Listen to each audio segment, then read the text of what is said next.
High, good morning. আজকে day 17। সকাল সকাল ঘুম থেকে ওঠা ভালো জানি, কিন্তু পারি না। আর এই শীতের সময় তো আরোই না। দেখলে কথা বলতে বলতে কিরকম ঘরটা গুছিয়ে নিলাম। তুড়ি মার সকাল হলেই হলো, এ ম্যাডামকে আমার ঘর আসতেই হবে। ও হ্যাঁ, আজকে ছিল ইটু পুজো, আর তার সঙ্গে ছোট লাবানো, তাই একটু গুলুনি গোলা হয়েছে। এই ছোট লাবানের কনসেপ্টটা তোমরা অনেকেই নিশ্চয়ই জানো, বলো? বেশ, অনেক বকবক হয়েছে, এবার ডিউটি যেতে হবে।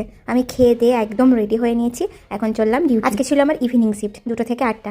আর যাওয়ার সময় এই ম্যাডামদেরকেও পেয়ে গেলাম। আমার মনে হয় তোমাদের অনেকেরই এই নার্সিং প্রফেশন আর নার্সদেরকে নিয়ে অনেক ঠিক ভুল ধারণা মনের মধ্যে আছে। তো বলি কি, সেসব ভুল ঠিক ধারণা মনের মধ্যে না রেখে তোমরা আমায় জিজ্ঞাসা করতে পারো, আমি যতটা সম্ভব বুঝিয়ে তোমাদের বলবো। আর এই যে আজকের আমার ডিউটি পার্টনার, আজকে দিদি চা খাইয়েছে, আর তার সঙ্গে এই ম্যাডাম পকোড়া ভেজে এনেছিল।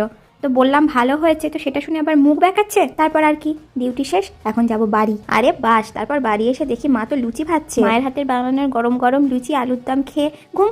মাঝখানে একবার ননি এসেছিল আমাকে গুড নাইট। তোমরা আমার চ্যানেলটা সাবস্ক্রাইব করে দিও কিন্তু, আর ভিডিওতে একটা লাইকও করো প্লিজ।